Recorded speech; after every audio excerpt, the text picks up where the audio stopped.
बदल गए मेरे हालात तो यार अब आए, गमों ने चाट लिया तो गम गुसार अब आए। माना ये वक्त रोने धोने का नहीं, लेकिन मैं क्या करूं कि मेरे सौगवार अब आए। नाजरीन, मैं हूं बिस्मिल आफ्ताब और आप देख रहे हैं उर्दू हिंदी नॉलेज चैनल। आइए, जो सिलसिला चल रहा था उसी में बात करते हैं। और आपको मालूम है, जो LT ग्रेड का मेंस का एग्ज़ाम होना है उस पर हम लोग बात कर रहे हैं। कुछ चीज़ें हम आपको सिखाने की कोशिश कर रहे हैं ताकि आप जो है सीख करके आप कोई भी टॉपिक आपको दिया जाए तो उस पर आप आसानी से मजमून लिख सकें। 3 चीज़ें मैं कहता हूँ मजमून में होनी चाहिए। नंबर 1 पर आपके मजमून में गलतियाँ नहीं होनी चाहिए लिखावट की, और साथ साथ में जो लिखने की कला है बहुत खूबसूरत होना चाहिए, साफ राइटिंग में आपको लिखना होगा। दूसरी चीज़, आपके मजमून में तसलसल होना चाहिए। और तीसरी चीज़, मजमून में गहराई होनी चाहिए। जो उसमें पूछा गया है उसके इतनी गहराई होनी चाहिए कि एग्जामिनर की नज़र खुद वहाँ तक ना जा सके। एक आपकी तरफ से सवाल आ रहा है बार बार, उसका हम जवाब पहले दे देते हैं। सवाल ये है कि हम जो अदबी ज़बान होती है, किताबी ज़बान होती है, जब हम मजमून लिखते हैं तो वो ज़बान नहीं होती है, हम आसान ज़बान में लिखने लगते हैं, यानी अपनी बोलचाल की ज़बान में लिखते हैं। तो ये बहुत बड़ा मैटर नहीं है। आप अगर अपने मजमून और अपनी बात को अपनी ज़बान में समझाएंगे, इससे कोई फ़र्क नहीं पड़ने वाला। जो 3 चीज़ें चेक की जाएंगी वो मैंने बताई। कल की वीडियो आपके लिए बहुत बहुत इंपॉर्टेंट थी और उसी वीडियो के ज़रिए ये दूसरी वीडियो उसी तर्ज पे मैं आपके सामने रख रहा हूँ। मैंने कल बात जो की थी वो अख्तर शिरानी की, आई थिंक नगमा साज, जो नगमा ज़िंदगी जो नज़्म है उस पर मैंने बात की थी। आज जो हम बात करने जा रहे हैं, ये नज़्म जो है ये भी बहुत इंपॉर्टेंट है, तुलुए इस्लाम, इसका खुलासा जो है उस पर बात करेंगे। और इसमें भी वही चीज़ हम आपके सामने बताएंगे। देखिए, जैसे ही तुलुए इस्लाम लफ्ज़ आया, इसी लफ्ज़ को पहले पकड़ लीजिए, यानी इस्लाम के तुलु होने की बात को आप अपने जहन में रखिए।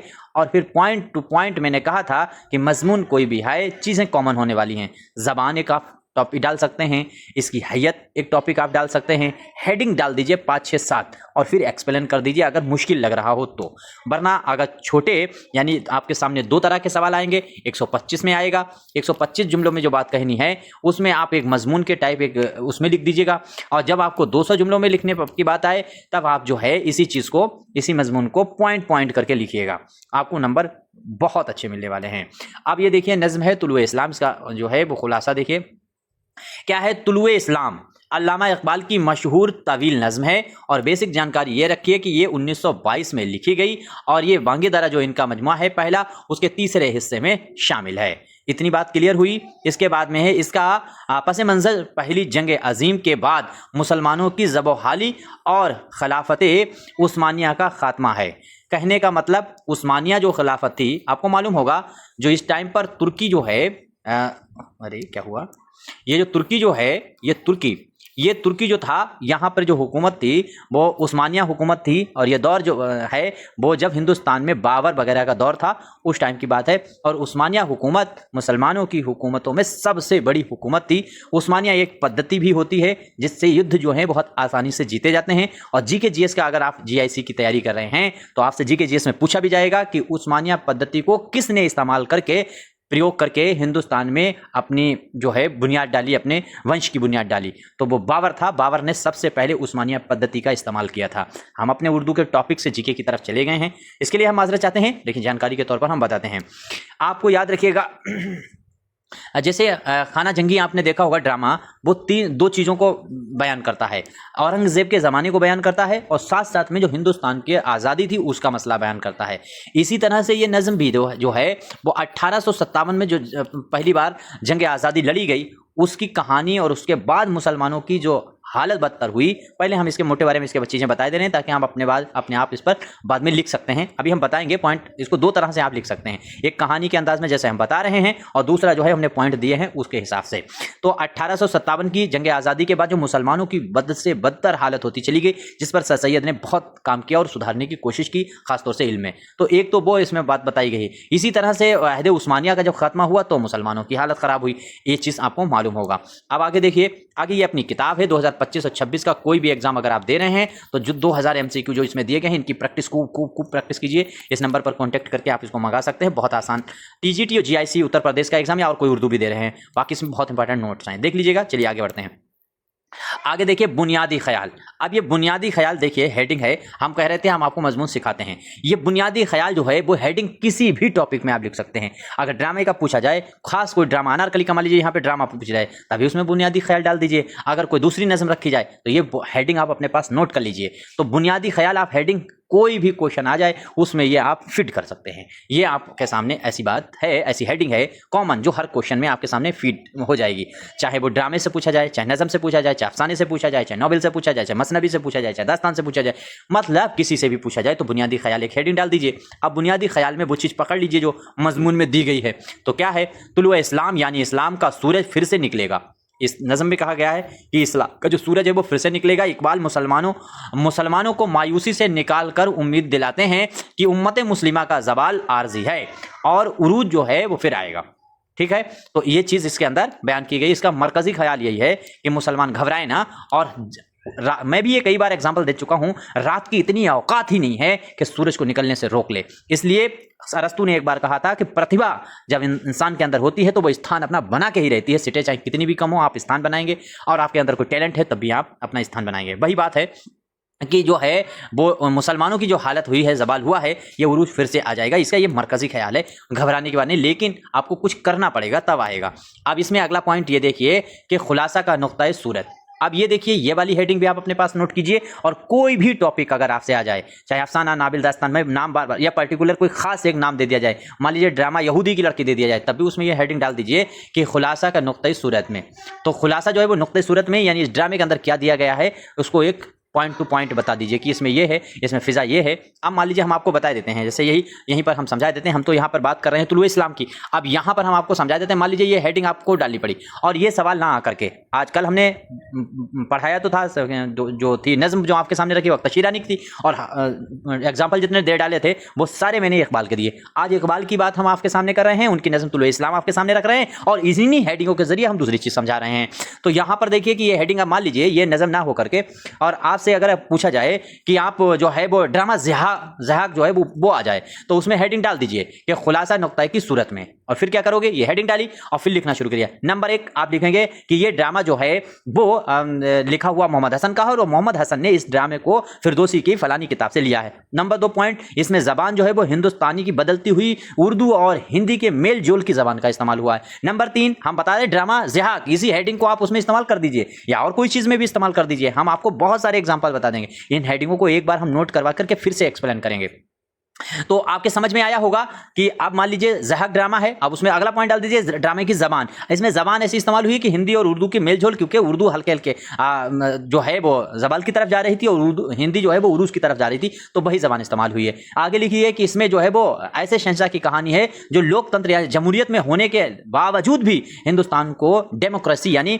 तानाशाही की तरफ ले जा रहा है। अगला पॉइंट डाल दीजिए कि इसी ड्रामा में, इस नुक्ता नज़र में ये भी डाल दीजिए कि इस ड्रामे में एक रक्कासा के जरिए ड्रामे की वहदत को पहचानने की कोशिश की गई है। तो इस तरह से आप अपने पास से तमाम बातें बना लेंगे। अब हम अपने टॉपिक पर जो चल रहे हैं उसी पर देख लीजिए।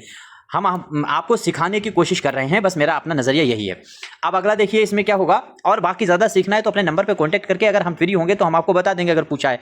और आप एक चीज़ बात याद रखिएगा कि आप लोग कॉपी अपनी चेक करने के लिए भेजते हैं तो एक बार में एक ही मजमून सिर्फ एक पेज भेजा कीजिए या 2 पेज। आप 10-10 पेज 5-5 भेज देते हैं और आप तो सोचते हैं हम चेक ही कर देंगे, लेकिन आपकी तरह अगर 5-5 पेज और हमको 50 लोगों ने भेज दी तो मेरे पास कितने पेज हो जाएंगे, तो मतलब कम से कम 300-250 पेज हो जाएंगे। तो हम तो दिन भर क्या है 2-3 दिन नहीं चेक कर पाएंगे। तो एक पेज से ज़्यादा ना भेजिए, हम उसी में आपको समझा देंगे कि गलती क्या है और आगे सुधार लीजिए।